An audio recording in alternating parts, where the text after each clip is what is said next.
Imagine a tornado so powerful that it shatters everything we know about storms. Right now, the strongest tornadoes we measure are rated as F5 on the Fujita scale, which tops out at wind speeds of around 265 miles per hour.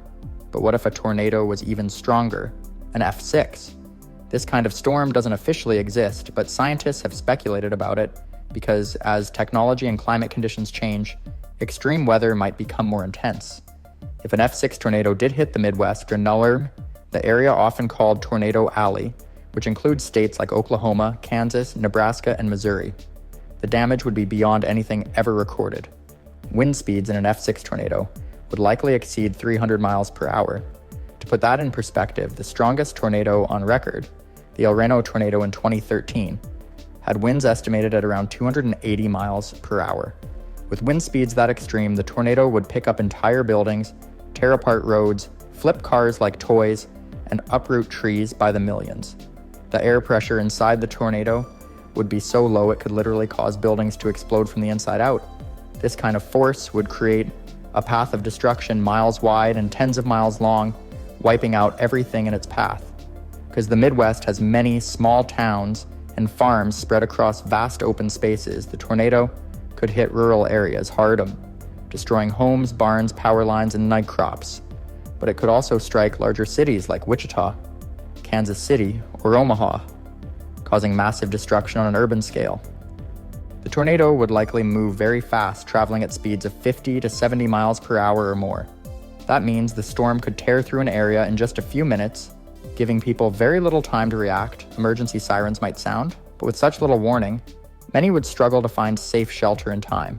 Even sturdy storm shelters might not survive the incredible winds of an F6, because tornadoes usually happen during spring and early summer in the Midwest, often in the late afternoon or early evening. Many people might be caught off guard while outside or driving. The combination of suddenness and sheer power would make an F6 tornado one of the deadliest natural disasters possible in the region. Over the next few videos, we'll explore what kinds of places would be hit, how the timeline of destruction might unfold, and what the aftermath could look like. But first, it's important to understand just how intense this storm could be and what would happen while it's raging through the heartland. If an F6 tornado tore through the Midwest, the number of towns, cities, and communities impacted would be staggering. Tornado Alley is home to millions of people spread across hundreds of cities and countless smaller towns and rural areas. Imagine a storm so massive that its path could be 5 miles wide and stretch for more than 50 miles in length. This kind of tornado wouldn't just touch down in one spot and disappear. It would carve a continuous trail of destruction across multiple states, leaving very few areas untouched. Major cities like Oklahoma City, Wichita, and Kansas City could be caught in the storm's path. These urban centers, with their dense populations and infrastructure, would face overwhelming damage. Skyscrapers and large buildings would likely be reduced to twisted steel and rubble. Neighborhoods would be flattened, leaving thousands without homes or shelter. Airports, hospitals, and schools might be heavily damaged or destroyed, severely limiting emergency response efforts. Even smaller towns and farming communities, which often have fewer resources to begin with, would be completely leveled.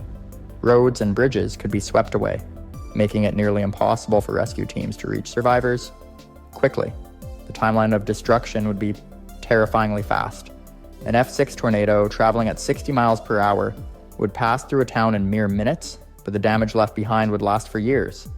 The storm would likely begin early in the afternoon, forming from a powerful supercell thunderstorm that rapidly intensifies. As the tornado touched down, people might see the sky darken with swirling debris and hear a terrifying roar louder than a jet engine.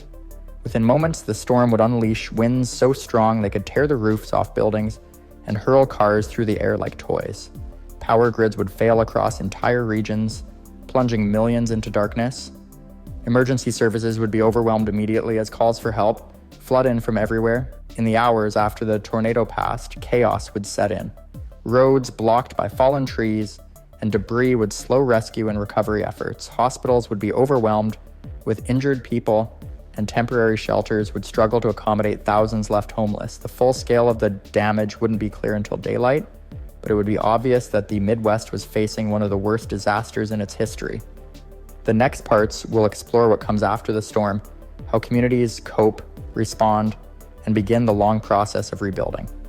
Once the F6 tornado is past, the Midwest would be left in a state of utter devastation. The damage wouldn't just be visible, it would be overwhelming.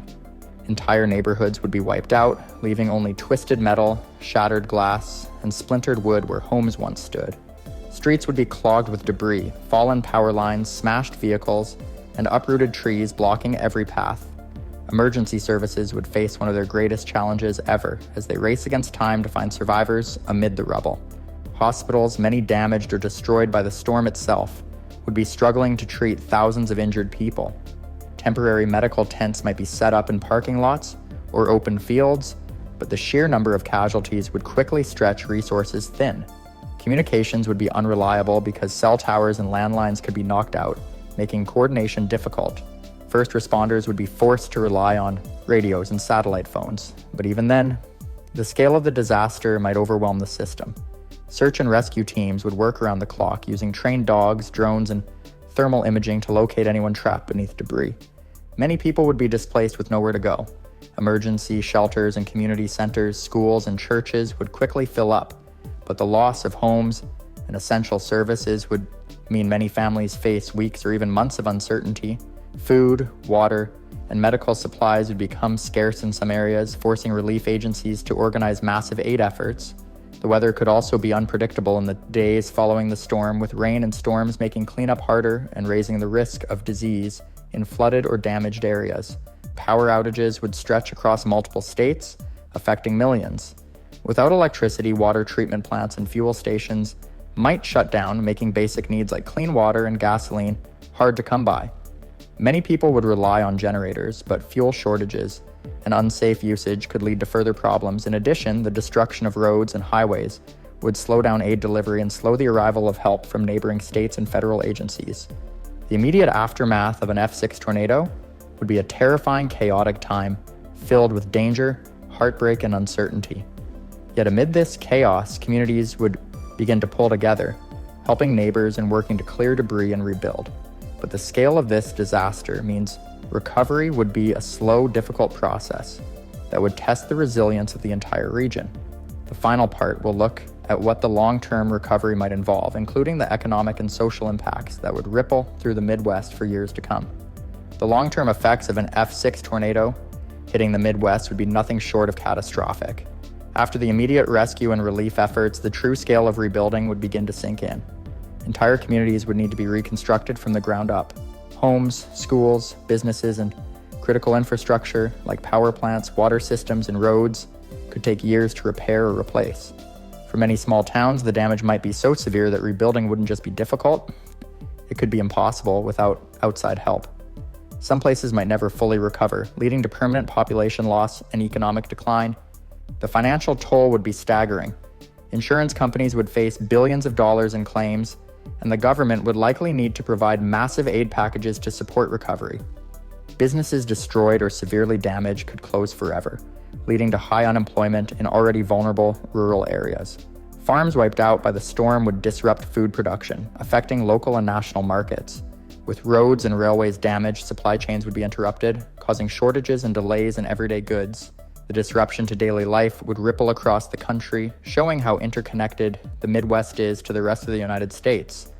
Beyond the physical and economic damage, the social impact would be profound. Thousands of families would be displaced, many losing everything they own.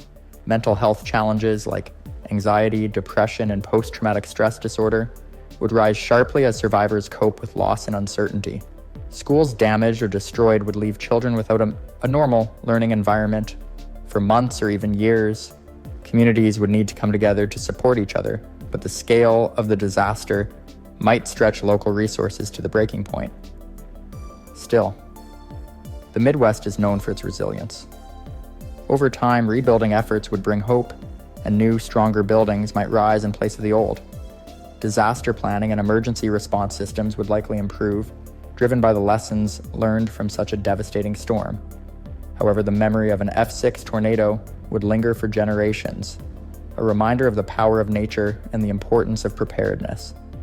This hypothetical disaster shows just how fragile life can be in Tornado Alley, and why understanding and respecting these storms is so important for everyone who calls the Midwest home.